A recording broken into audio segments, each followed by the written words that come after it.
To her trust and she. Thank you, sir. I see No. skill is power. Yes. First of all, let us talk a little bit about your where were you born and where did you went to school? Talk to us a little bit about that early beginning.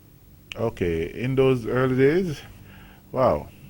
Well, I was actually born and grew up in Trenchtown, actually. I was born I grew up on Greenwich Road. That's 22, not 22, but on the Greenwich Road area in Trenchtown. I was born in 1971, so those who want to calculate my age can now do so and see where I'm at. But I was born there, I grew up there. Most of my life was actually spent there. I actually left that area when I was about 22, but I still go back down there for church and stuff like that. But I was born to a single parent. Actually, to this day, I still don't know who my father is. So, and not that I really care to know who again, but my mother did a fabulous job in ensuring that I get the kind of guidance that would allow me to grow in the kind of man that I am today. So I came from a single parent home, and in those days you live into a one bedroom house where all of us slept on the same bed. So my mother would be on the same bed with my other two brothers, three brothers that we have, because it was just a one bedroom. And at the same time, a one bedroom in a tenement yard. So it meant that out of that one bedroom house, you have to get outside to get in the kitchen, you have to get outside to get in the bathroom, and you have to get outside to wash your dishes or do anything that you want to do. So, the kind of environment that we grew up in wasn't one that was a lavish lifestyle, but one that really allowed us to humble ourselves and understand that in life there is more to life than just riches and having everything that you want. But that didn't dampen our ambition to become industrious, to become valuable citizens that can contribute to the development of your country. And so in those early days, growing up in Trenchtown, as I indicated before, you would have been exposed to several other issues, several other happenings that could cause you to go astray. In those, as I oftentimes tell people, one of the ways to keep me in the house was for my mother to tie me to the bed. So I would tie it to the bed and give her a book to read and say, make sure when I come back from work you're able to explain what is in that book. But when I look back at what my mother was doing in those days, was really protecting me from all the things that are out there in the world that are not necessarily right for me at the time. Every now and then I would still steal away and go out and play cricket on the road or cricket in the open land and, trying to engage with your friends. But for the most part, I was restricted.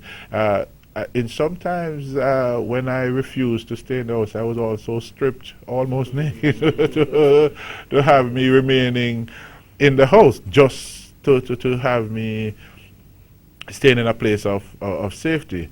But those days were good days. My mother really made sure that I got the kind of nurturing that I needed. And so as the first boy for my mom, it meant that I would be highly domesticated as well. And I see all these young men now, it takes nothing from you if you're able to wash, if you're able to cook, if you're able to clean, if you're able to iron. All of that were a part of my growing up. And frankly, because I was the first boy, it meant I had to wash my other brother's uniform, I had to iron them, I had to even iron my mother's clothes for her to go to work in those days. And I was learning.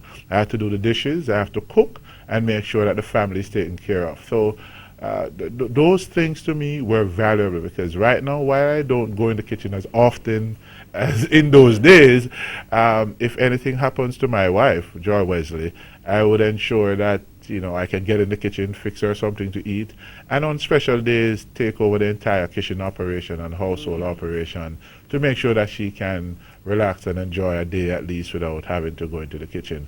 But those days were some very interesting days. I learned to cook, I learned to clean, I learned to wash, and I learned what it is to take care of my brothers. I have no sisters, so my wife is currently my sister. I do have 3 children, 1 boy and 2 girls, and so I am Broken the learning. tradition. Yes, I've broken the tradition because in my family it was just all boys. But those days were some very interesting days. We really learned how to be a human being and a valuable citizen, so that if you don't have anything, you have your time, you have your love, you have all those things you can share with an individual to make their life so much better. Brilliant.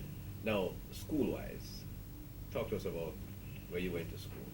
Well, as I told you, my mother tied me to the bed to read because I had a difficulty in that area. So I went to John Mills All-Age School. And John Mills was where I started growing a bit. However, I had some challenges because at John Mills All-Age, you had about 2 opportunities to take what we call the Common Entrance Examination. These days we call it the GSAT, and then GSAT will allow you to go anywhere in terms of your school system. So right now, if you take the GSAT, you'll be placed at a technical high school or a grammar school. In those days, for you to go to a grammar school, you had to do the Common Entrance Examination. And in doing the Common Entrance Examination, I didn't get a chance to do it the first time, but the second time I got a chance to sit the Common Entrance Exam, and so in so doing I failed. So I got another opportunity at the technical entrance examination, which is the exam that you'll do to go to any of the 15 technical high schools in Jamaica. And I was successful for the St. Andrew Technical High School, commonly called STATS, the best high school in Jamaica, regardless of what persons are saying, STATS. So I passed the common entrance examination, the technical entrance examination, and I went to St. Andrew Technical High School, where I got my grounding in the technical disciplines. I just want to say that during those years at St. Andrew Technical High School, S.W. Isaac Henry really played a very pivotal role in my development and upbringing. I can remember one day he saw me and he called me and said, "Wayne, you know, you're a tall guy, why you don't go and play basketball, but make sure you drink cornmeal porridge every morning," because he said I was tall and sort of slim, and he wanted me to put on some more weight to play the game. And you know, so from then on we developed a very strong relationship, and he was quite pivotal in allowing me to recognize that regardless of where I come from in society, there is some brilliance somewhere. All of us might not shine in the same way, but we do have some abilities that we can excel at. And one of the things he looked at me and said, "Wesley, you know, you're naturally bright." And I think that helped to change my perspective on life and how I went about taking my schoolwork seriously and doing what is needed to advance my career. And so from then on, I moved from St. Andrew Technical High School and went to CAST at the time. It was College of Arts, Science and Technology. I got attention and stress. Yes, but I went there in the technical education department. So I was always been around the technical skills, the technical discipline.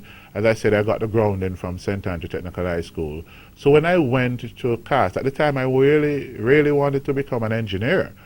But instead I got accepted to the technical education department, which in those days, one of the things we wanted to do was you go to tech ed for the first year and then you switch to engineering to become an engineer. But when I completed the first year of that technical education program, which is a teacher training program in the technical disciplines, I recognized this is something that I like. I like the fact that I'm learning how to impart knowledge, learning how to counsel individuals and allow them to see their true potential. I mean, some persons believed in me.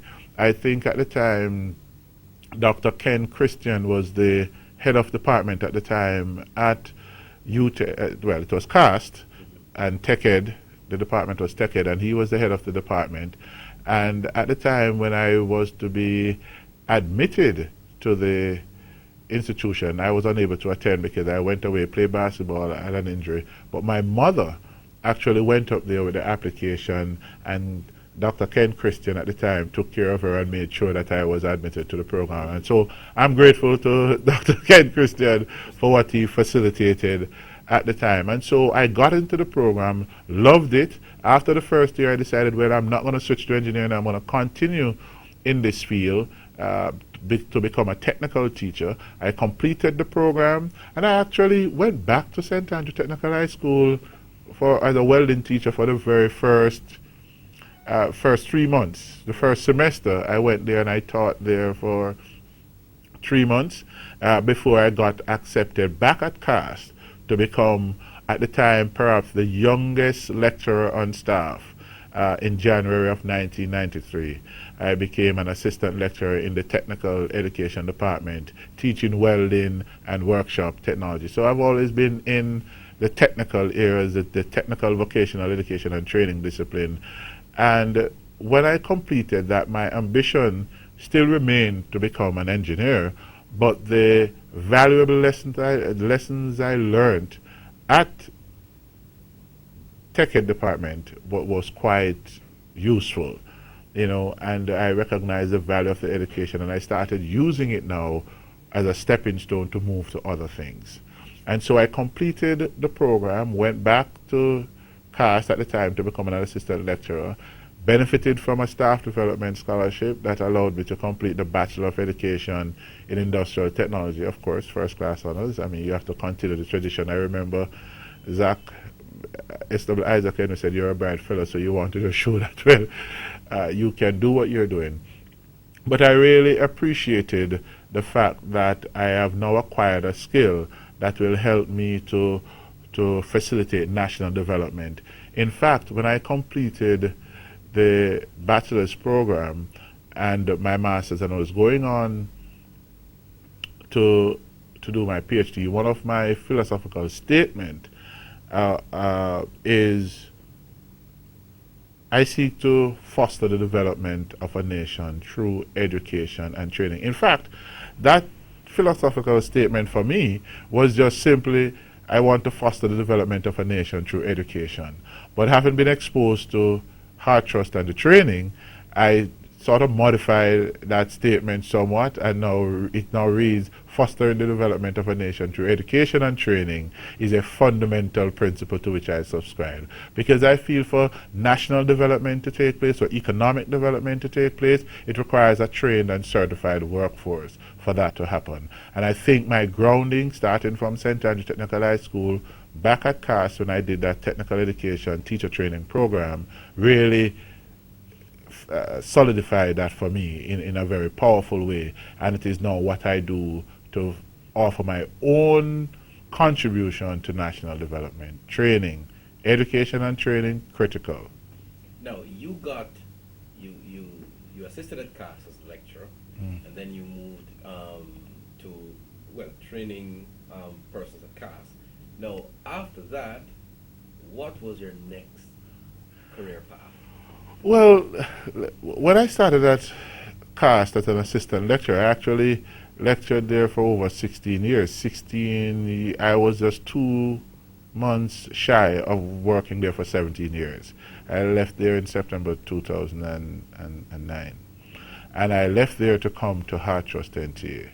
So that's where, right, that's right. So this is where I actually came. And when I came to Hard Trust NTA, I came as the National Programs Director then, and there were some quick movements. So within 2 months, I was transferred to the Chief Technical Director position, which I occupied until February of 2013, when I was successful at becoming the Executive Director of the organization.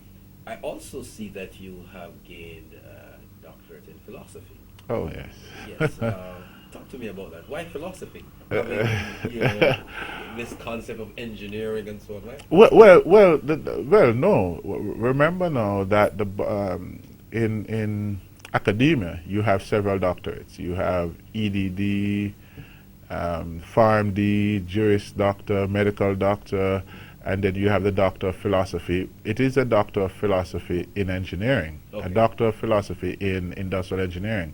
So as I told you before, my original passion was to become an engineer, but I actually started out first in the technical area, and then moving up, when I completed my bachelor's degree, I actually went away and did a master's in manufacturing systems in the College of Engineering at Southern Illinois University. Again, on that program, straight A's with a 4.0 GPA. So that started my transition back into engineering, but still maintaining my first love as an instructor or a lecturer at the University of Technology. When I completed that, then I recognized that I need to do more, and so I applied for the LASPA Fulbright Scholarship, which I got, so I'm a 2003 Fulbright Scholar. So I got the scholarship to go to Florida State University to complete my PhD, the Doctor of Philosophy in Industrial Engineering. The Doctor of Philosophy is heavily based in research and the creation of new knowledge, and ensuring that you're contributing to the advancement of new knowledge in that particular field.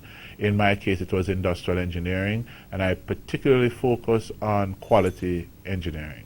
So you're well placed to be the head at Hartrust NTA. Your qualification is just suitable. There's no way they could overlook you. Well, let's put it this way. Opportunity favors the prepared. Right. And I think what I have done over the years is to constantly prepare myself for any eventualities that might happen. And I just want to encourage those persons out there, whatever you're going through, your preparation is important. And don't think that at any point in time you're too old to learn. I'm a firm believer in lifelong learning, and even after completing my PhD in industrial engineering, I've done several other training programs after that. I managed to have gone to Manchester Business School to do their executive education program as well. I've been to Harvard School of Government, and I've completed their executive education program there as well. And I've also completed a postgraduate diploma in financial services management from the Jamaica Stock Exchange. So I have been constantly upgrading and learning new ways so that whatever comes my way, I can actually fit into that position. So as I said, opportunity favors the prepared, and you're never too old to learn. You should always seek to apply yourself to whatever discipline you so desire to pursue, but just make sure that you're always in a position to learn. And once you would have acquired all that knowledge, then experience will come to help you to utilize those knowledge in a positive way. I'm interested to get your opinion on, the change or the shift in our academic, in terms of the education system, because clearly previously we talked about common entrance. Now it's GSAT. And a lot of students who felt that they were filtered out of the mainstream system. You were one of them who actually failed common entrance. Yes. That did not stop your progression to the top. Right. And that's where connection to begin, because certainly some persons would have not actually done well at the embryonic stage of their academic development. And it is how they actually change that mind concept and begin to start to work towards what they want that makes a difference. What would you say to somebody who have not done well initially, academically, but still wondering whether they have the quality, the ability to go forward? Naturally, as I indicated before, we're all born with certain abilities and talents that we just need to find it and unearth it so that we can do what we ought to do. I just want to say to individuals who are facing difficult times not to give up. I think it is important that you develop the tenacity, the determination, the discipline to stick to what it is that you want to achieve. And while others might get discouraged, you ought to remain focused. As I said to you, I didn't have a father around, but I didn't allow that to distract me. I was unable to read at one point, but I didn't allow that to distract me. I kept focused because I recognized that there is something for me to develop, or somewhere for me to develop and grow. And so I would encourage them to make use of all the opportunities that are available to them. In these days, we have several institutions available. We have the Hartrust NTA, many of our Hartrust institutions who can assist persons who perhaps would have had some difficulty in life to at least acquire some skill or some form of certification that will allow them to better their lives. In doing so, you have to also exercise the discipline to say that nothing in life really comes easy, and if it is easy, it might go quickly. And so you have to now be disciplined enough to put in the hard work required to ensure that you are successful at what it is that you want to do. And so I would encourage individuals, don't just sit down and say, I can't do anything. You have to now apply yourself, seek out the opportunities that are available free of cost. For example, the training program at Heart Trust NTA up to level 3, there are no tuition costs associated with that. So there are opportunities for persons to excel and to better themselves. As I said, I started first from the technical area. I started teaching welding and all those things. So the technical discipline is a means of providing upward mobility for individuals. And so persons must just make use of the opportunity that are available to them and make sure that in so doing they're disciplined enough to stick to it, regardless of how difficult it is, because one day, as my mother oftentimes say, if you want good, your nose have to run.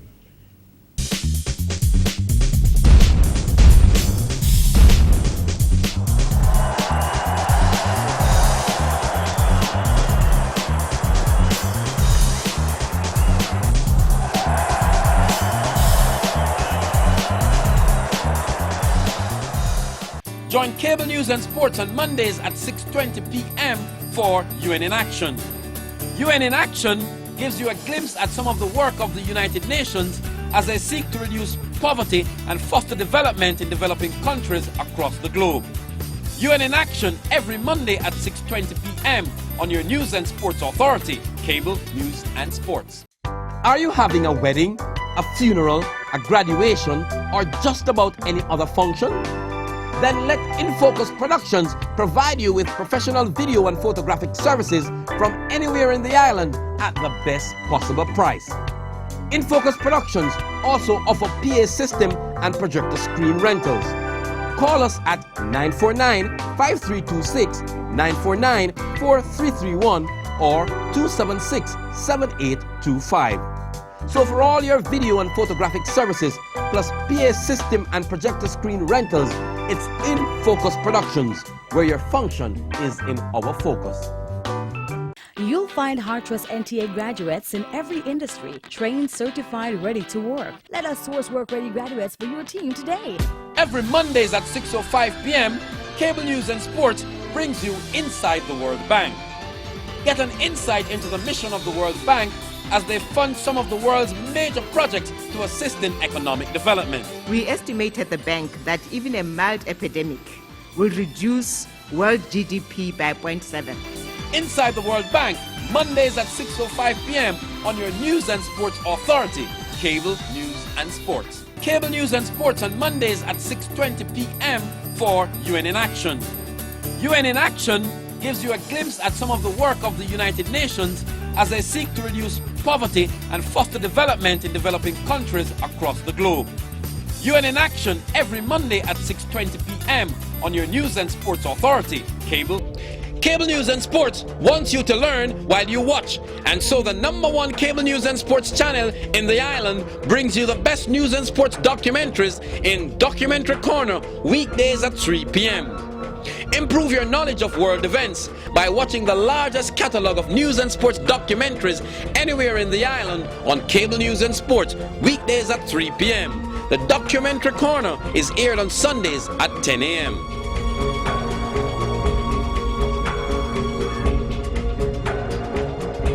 Having a function, seminar, conference, graduation, whatever it is, let InFocus Productions record them for you. Cable News and Sports and sister company InFocus Productions have the full capacity to videotape, edit, and broadcast your events on television. Let us promote and advertise it with our great advertising deals crafted to fit your budget. But what about your photos? Don't worry, we do that too. Everything under one roof. Videotaping, editing, broadcasting, advertising, photography, rental of PA systems, and other media-related services. So, come get it all at Cable News and Sports and InFocus Productions. For further information, please call 949-4331 or 949-5326.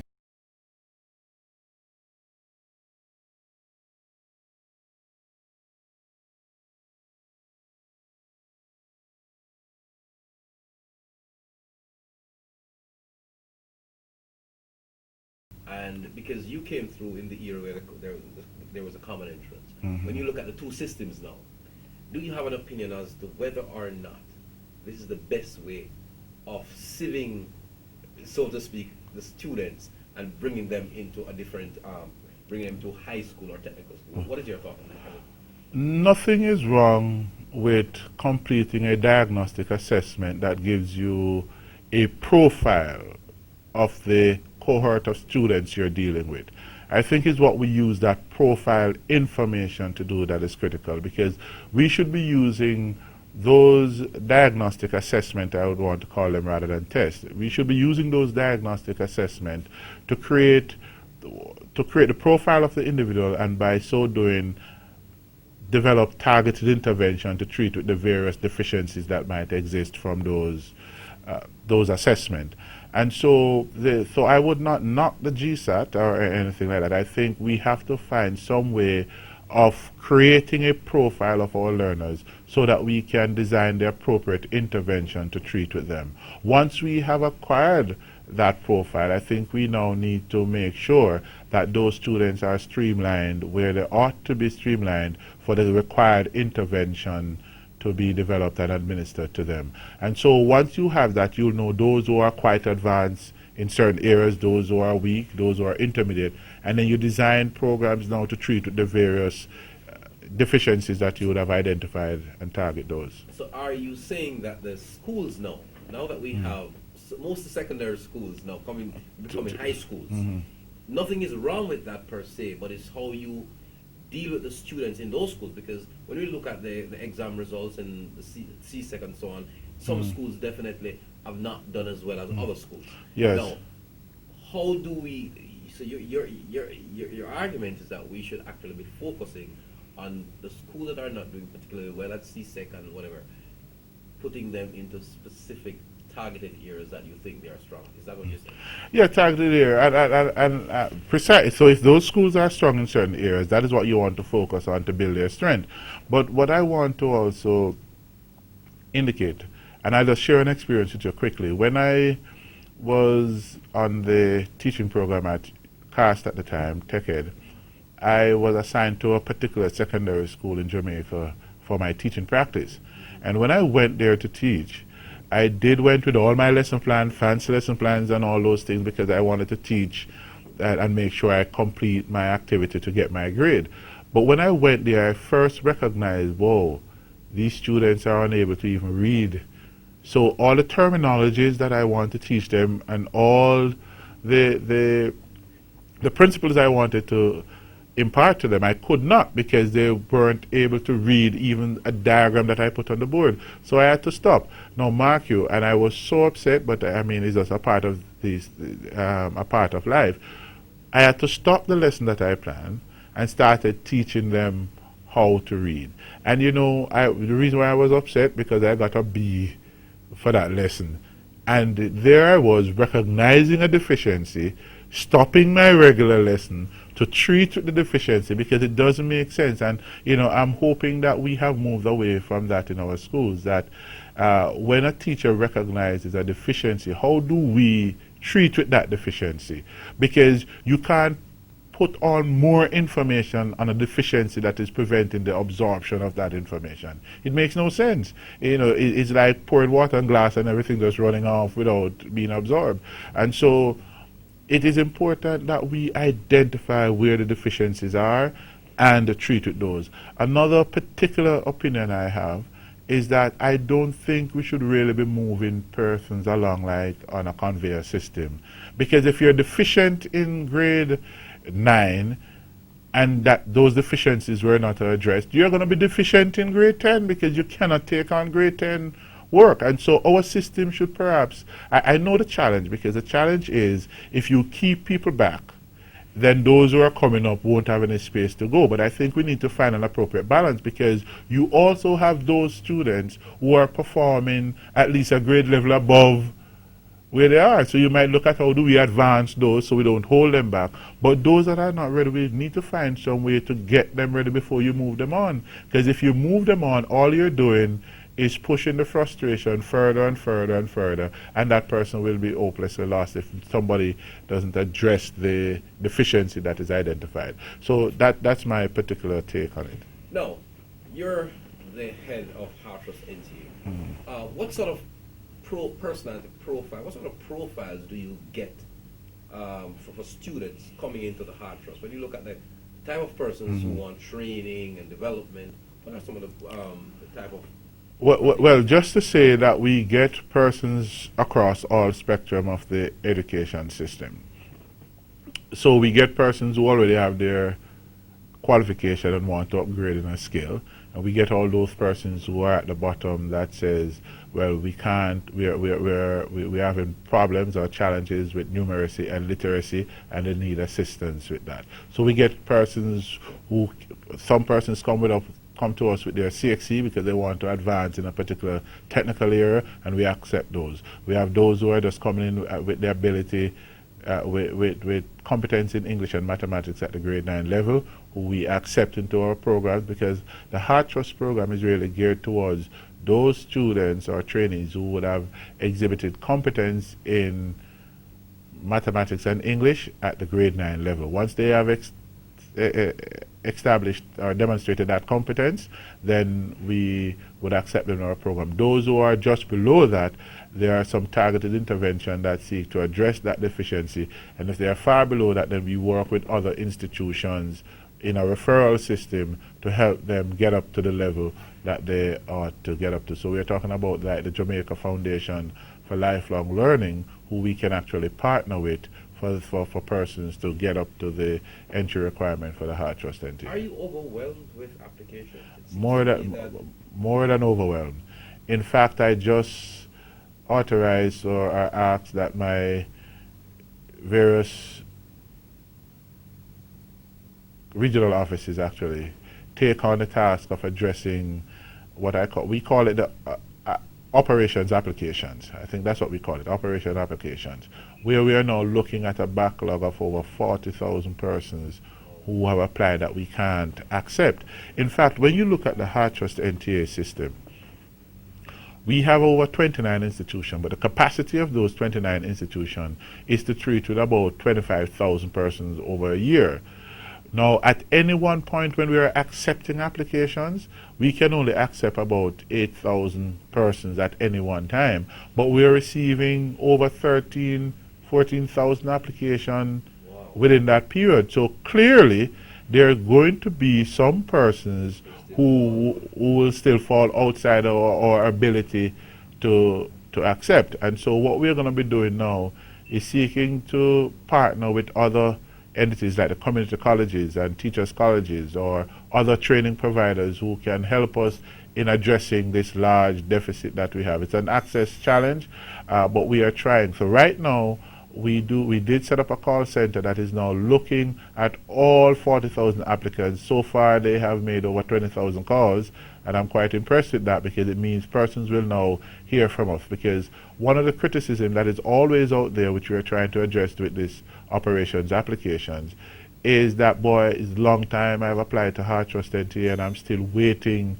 to hear something from them. So right now we're making that effort that by March we should have contacted all 40,000 and indicate to them when they're likely to be accepted into the program and give them their schedule, as well as some persons might figure, well, you know, I'm no longer interested because I'd move on and go to that. But we just want to clear up all that backlog so that nobody in the future can accuse us that, boy, it's a long time I've applied to Heart Trust and I'm not hearing anything. Dr. Wesley, isn't this an indictment on our formal education system, that we have so many persons coming out of the formal system that still need targeted intervention? I don't know if I would say it's an indictment. I think it's a challenge because of the vast number of individuals that we have to treat with. And as I indicated earlier, one of the things we ought to be doing is perhaps rethinking the policy of just advancing students because of age rather than competence.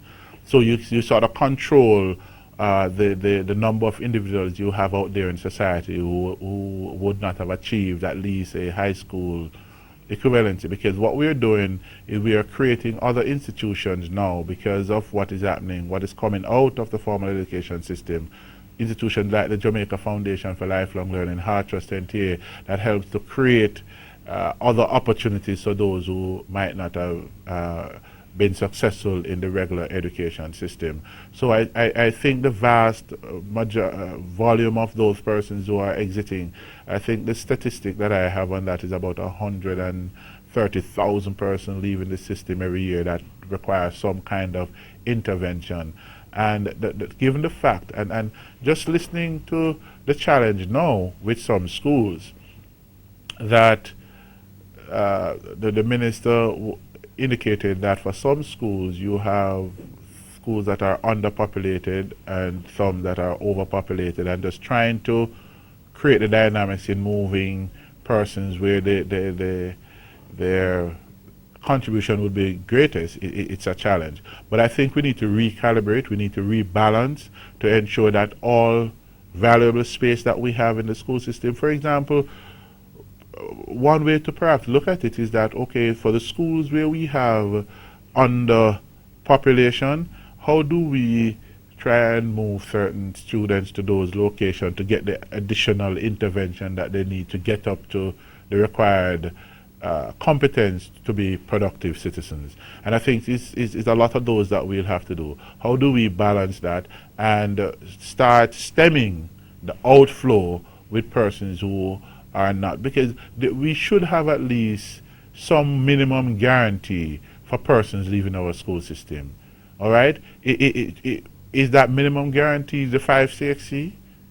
For you to leave the school system, is that minimum, or is it, we should have some minimum guarantee for persons to leave the school system, and that minimum guarantee should be something that allows the person to be productive and intelligent citizens leaving the country. I know we get sidetracked sometimes with persons doing 20 CXCs and 19 CXCs. I mean, if they have the ability, fine. But I think we need some minimum guarantee for persons to exit, which is not necessarily based on age.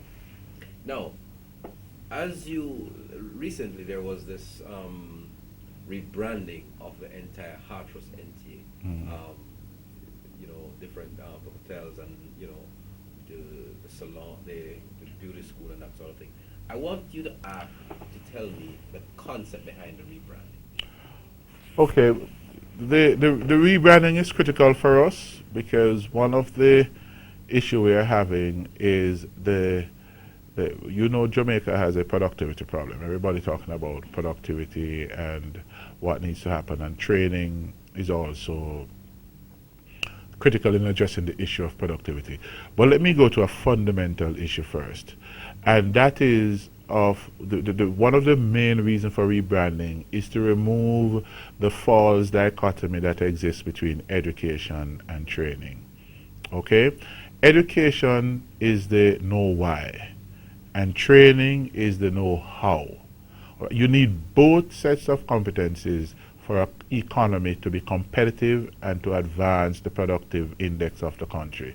And so over the years we would have created that false dichotomy that says technical area is worse than the academic stream. But in fact you really need both. Right now, to drive any economy, science, STEM, and TVET goes hand in hand. In fact, I oftentimes say TVET is the application of STEM, because whatever comes out of science, engineering, and technology and mathematics are the principles that we use to advance our TVET areas. And so our rebranding now is to reposition TVET as a catalyst for workforce and economic competitiveness, as well as being sustainable, because it is a technical cadre that will always be adding to the productive nature or the productive sector of the country. Wealth is created by a country's ability to transform its raw material into finished products and goods. And to do that, you don't need lawyers to do that. Not that I have anything against lawyers. You don't need doctors to do that. What you need are engineers, technical persons who are on a day-to-day basis adding value to our raw material. And that productive base is what will help the country to grow. So when we are rebranding to our workforce colleges and TVET Institute.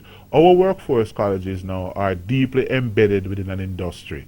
So the Hart College of Construction Services is deeply within our construction industry. So persons are able to build and do whatever they need to do in that industry. Our Hart College of Hospitality Services is deeply embedded within the hospitality and tourism industry. And so the chefs, the housekeepers, all of those persons, the restaurant individuals, all of those persons are trained within that industry. We have the Hart College of Innovation and Technology, which is also embedded within the IT industry to make sure our programmers, our system operators, our call centers, all of these knowledge-based entities are really equipped with the kind of skill sets that they need. And we have the Hart College of Beauty Services, and that again is embedded within the beauty industry and what they're doing to make sure the creative industries, if you want to put it as well. So our rebranding effort is to say technical vocational education and training is a critical component, a critical aspect of facilitating workforce development, which will eventually lead to national economic competitiveness right across the region and indeed globally. How's it gone so far? Well, it is going well. I think we have so far launched 4 workforce colleges and 3 TVET institutes. And we are working closely with the industry experts to help us shape and make sure that these are actually at the requisite standards for persons to perform in the workforce. We are lifting the value of TVET. We are lifting it because it is important that parents understand that for persons, you would have heard a lot of persons say we have lawyers all over the place now. It's difficult for them to find a job, right? And what we want to do is to ensure persons are targeted in areas of labor market demand. And so these workforce colleges are driven by our labor market information that says these are the areas in which you are likely to find a job once you have completed the training. Now, in areas based on our labor market demand, if we don't have the capacity here at Hart Trust, we will seek to partner with others to create that capacity. And for example, right now, one of the major growth agenda for the government is the logistic hub and creating what they have called the logistic centered economy. And to do that, we might not have all the expertise here at Hart Trust NTA, but we partner with institutions like the Caribbean Maritime Institute, which to train persons in the various jobs that we have identified in labor market, based on our labor market studies. And so those are what are driving our workforce colleges and our TVET Institute, and at the same time trying as much as possible to satisfy their regional requirements in terms of where they're located and what the industry around them would want. Let me ask a cheeky question. When you look at all the colleges that you have, which one of them seems to have is the most popular, that you come under the most pressure to handle? Which is the most popular of your colleges, and that puts you under more pressure? Well, there's a very high demand.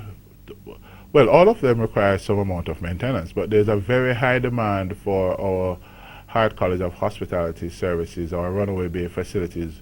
A lot of persons want to get into that program out there. The other one is the Hart College of Construction Services. That again, Portmore, is in high demand. The IT is also one that is in high demand out by Montego Bay, and so we'll have to be working with those. There are other academies that we have that we're going to eventually upgrade to a workforce college, like the Ebony Park is our agricultural academy, and so that will become the workforce college of agriculture, and that is where we want to drive some more activity as well, because as you heard, agriculture is one area that is critical to national development, and one of the areas that we can begin to add value to our raw material, convert a lot of our yam, bananas, and potatoes and all those things into value-added products that we can actually utilize and cut down on our importation bill. If persons who are have met the minimum requirement sometimes can't get into Hart Trust NTA, how are you going to provide for persons who are qualified, having their jobs, and just want to develop their skill to go into your colleges? Those who are qualified? All right, for instance, Yes. Let's say somebody has a degree, but they want a skill, right? So they're already qualified, they're working already. You just said that there is so many persons who want to get into Hartros. Yeah. And what I'm saying is that because it seems to me that the focus should be on the persons who are without a skill. Well, okay. So if I'm here and I have a skill and I just want to, become a mechanic, I like the field and I want to be a mechanic.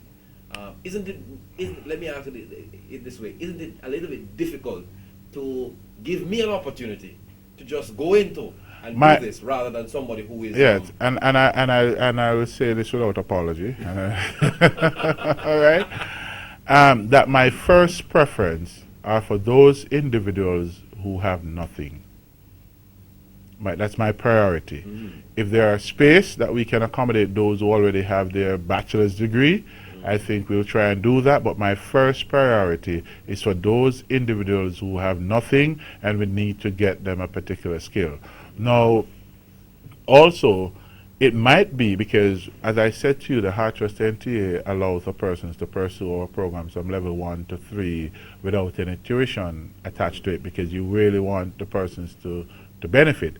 Now, if it is that you have a bachelor's degree already, it might be, no, if you have a bachelor's degree already, you can afford paying to come rather than benefiting from the no tuition policy for those persons who would have been coming without anything. So it's not that we are against persons with a bachelor's degree coming to upskill themselves, but I think we ought to give priority to those persons who are in need most. So it's more of a need basis than somebody who just wants to.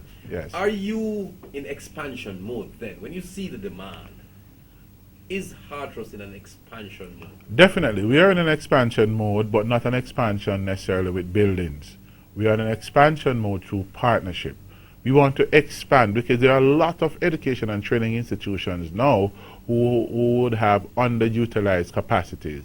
And I think what we need to do is to partner with those entities to help to expand access to our trainees, because it might cost us more to try and build something when there are existing space that we can utilize. So partnerships are going to be the way we go in expanding access.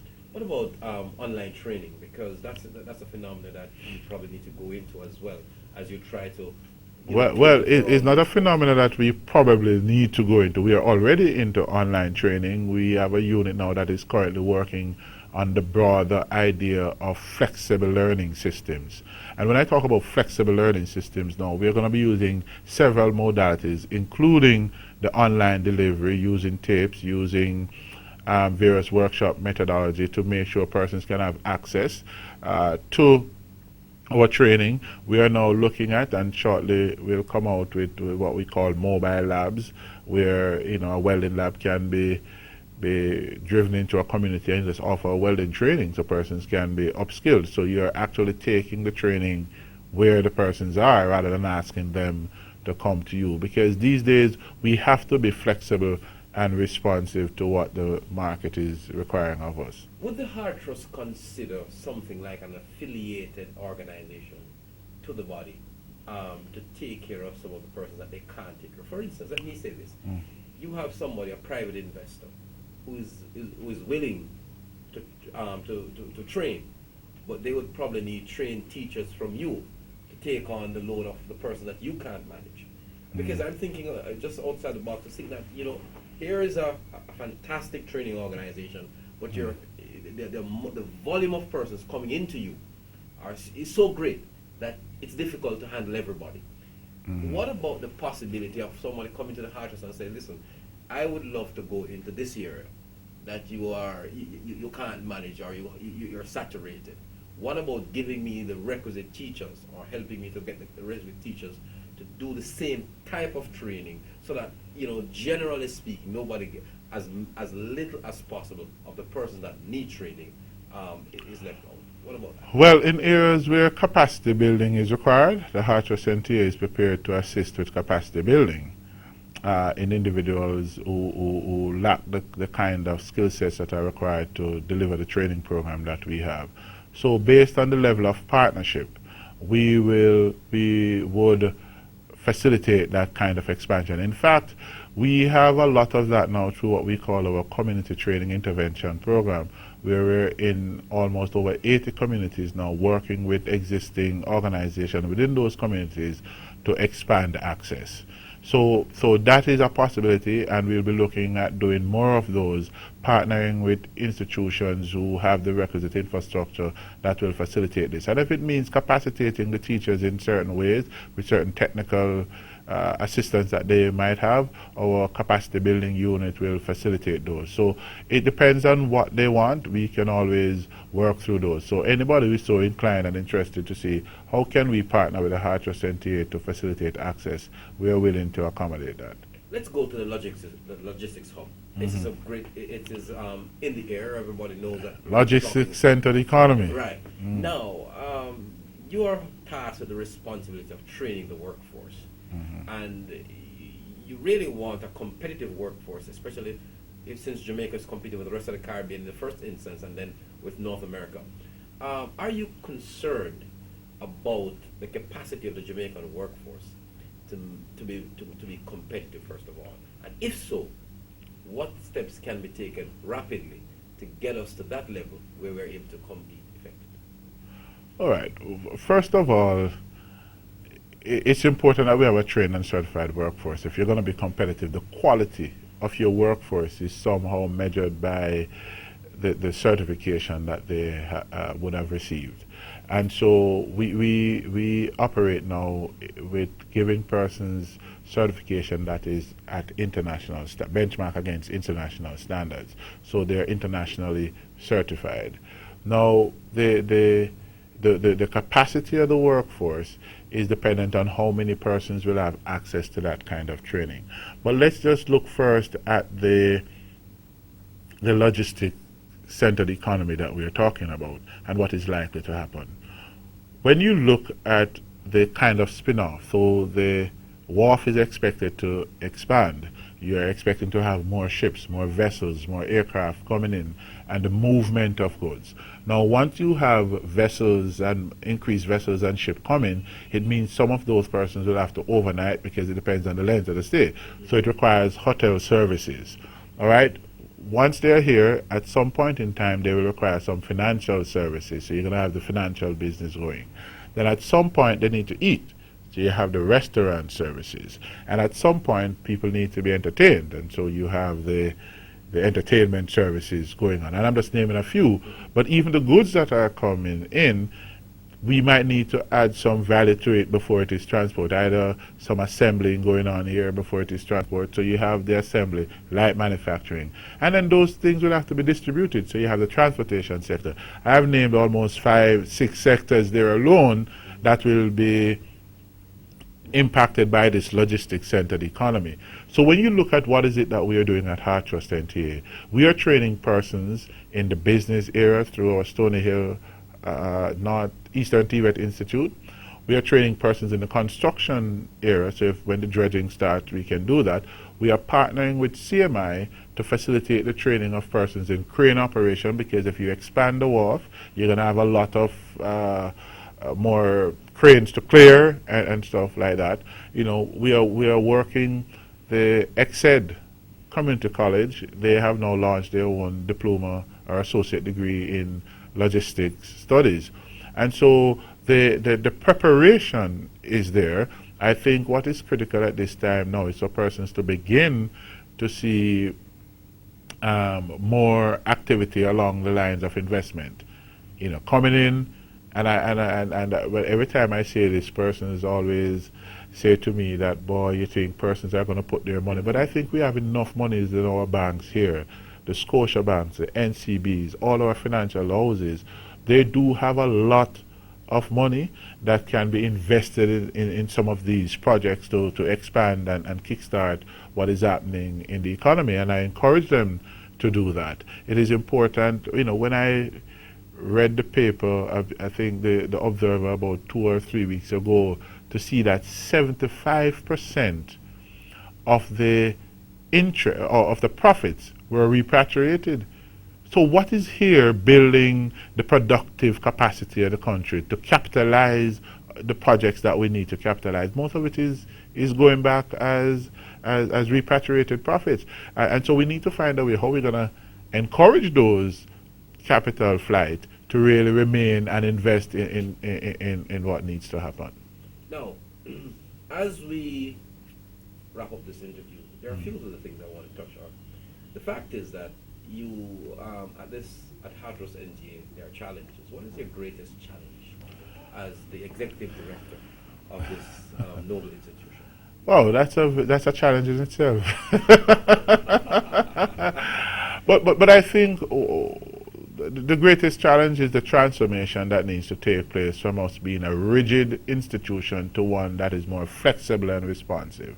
That is the greatest challenge, because when persons are perhaps, or when structures and systems are set in place in a rigid form, then persons seemingly slavishly follow the rigid structure in place, and when it is that we need to change and adapt, it becomes a challenge, because first of all, somebody's going to raise in front of you policy, all right, but the situation in front of you requires some amount of understanding and discretionary application.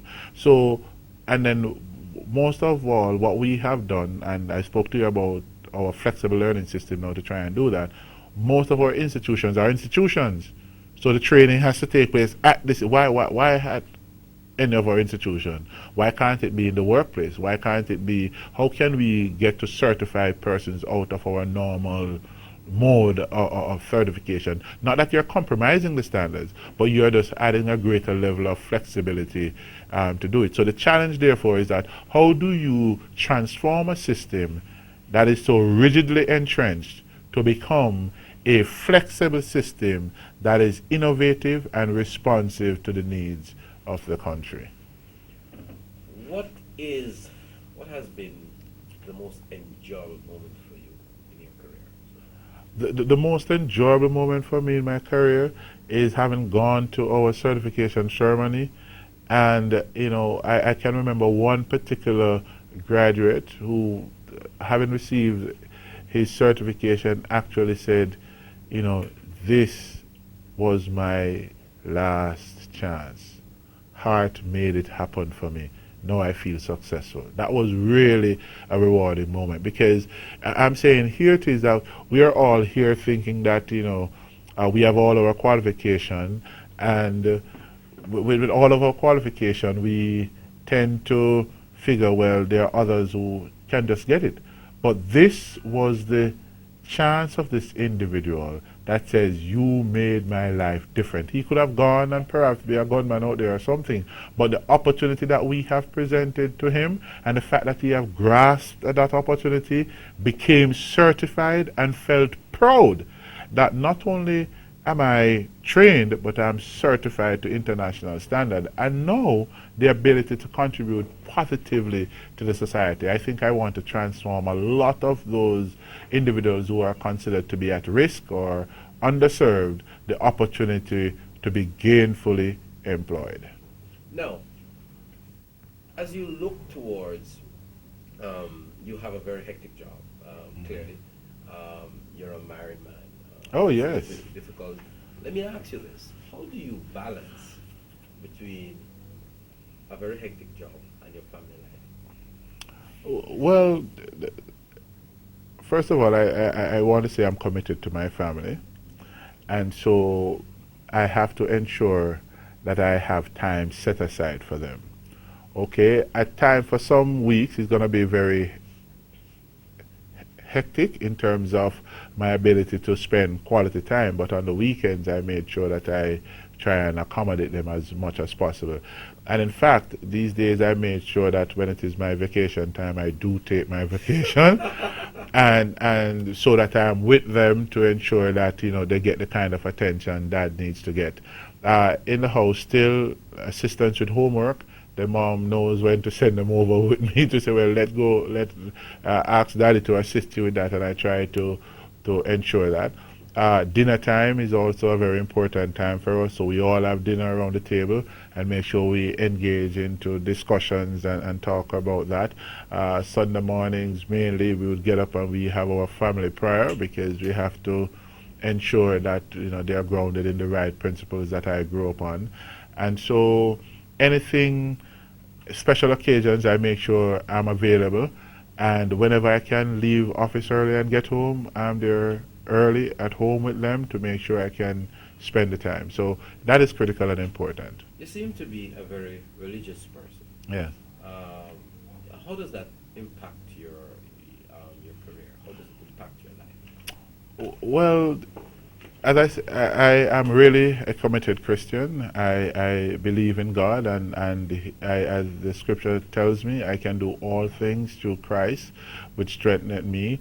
I think the fact that Jesus Christ himself, who looks at the poor and tried to assist them, was inspirational enough for me to say, well, this is a pathway that I need to tread on. And one of the things about Christianity that I'm particularly pleased with is when persons have trials, when persons have difficulty that they want to overcome, most of the time all of us would want to talk to somebody about it. All right? And I think one of the difference with me now is that whenever I'm experiencing those challenges and difficulty, I have someone I can actually talk with without necessarily saying he's going to say it to anybody else. All right? And he's the one who gives me strength. He's the one who gives me the grace. His grace is sufficient to keep me, to ensure that while I'm going through difficult times, I know that his grace and strength will keep me. And the hope that one day a Savior will come to take us out of all this misery. The difference between a Christian and perhaps a non-Christian is that the Christian has a hope and a faith to believe that Christ will return and save them. I don't know of the hope of the unbeliever, but the fact that you have, even in your greatest tribulation, you are recognizing that this is only temporary and it will not last. Now, it's instructive that you have built a successful career after going through challenges that you've gone through. I would want you to use this opportunity to speak to some persons who grew up in the inner city areas, because sometimes when you talk to persons, I came from this background, this is happening, and so on and so on. You grew up in a very, very poor, depressed community. Yes. That did not stop you from achieving your goal. Mm-hmm. Now we have a cadre of young men in various communities across the island that, based on their situation, they feel that they cannot move from that situation. Mm. And that is part of the problem why we have so much crime in the society and the challenge that we face, especially in certain sections of Jamaica. How do we change the mindset, the concept of especially the males in our society, to make them understand that despite where they're from, they can achieve? What is your thought? Well, one of the first things I would love to say here is for us to get back to the whole business of manners. I mean, in my days, you hear manners, and manners will take you far away. Even if you don't have money, if you have manners, manners will take you far away. And to grow and develop, particularly when you're coming out of a situation for which you were not born, as they normally say, with a gold spoon in your mouth. It is important that you understand that respect and manners would go a far way in advancing your career. It is also important that you show respect to your seniors. I think they have a tremendous vast array of wisdom that can be imparted to you. And so it is important that as you look at your career and where you want to go, just remember that nothing that is worth fighting for comes easy. And so you will have to spend the hard work that is required. You will have to ensure that you apply yourself in a particular way that doesn't run you foul with the law. I think we need to understand that in a community there are laws that govern how we operate, there are laws that govern how we behave. And so our attitudes now and our behavior must be reflective of the values that are exposed in that society. So values and attitude is what we also have to pay attention to. It is also critical that you look for someone who can give you the kind of mentorship that will allow you to grow and develop. In my case, I had the church, and so in the church I would have pastors and deacons and all those persons who I could perhaps look to. It is important that you also form be a part of some of these organized groups that you have within your community. If it is the Lions Club, the Key Club, the 4-H Club. So your association with a lot of these social clubs will help to mold you and grow you. You will learn all different kind of social skills and attitude that will help to advance your career going forward. The association, I also want to make this appeal to parents. The fact that I grew up in a single parent home did not stop me from achieving what I wanted to achieve. My mother made sure that I was exposed to the right things. Even though some of her measures were considered draconian, they were necessary in order to protect me from what could have happened in terms of drugs and the guns and violence and all of that. So I want to say to all single parent families out there, parents, take care of your child. Female or male, take care of them. It is important that you give them the kind of encouragement and nurturing, provide a nurturing environment that will allow them to feel loved just the same, and not to feel as if they are deficient because one parent is not around. So whether male parent or female parent, whomever you are, it is important that you give your child that opportunity to succeed. One of my particular pleasure as I look back now is that my mother did not abort me. She brought me the full 9 months, and then she brought me up as a full, respectable human being right now.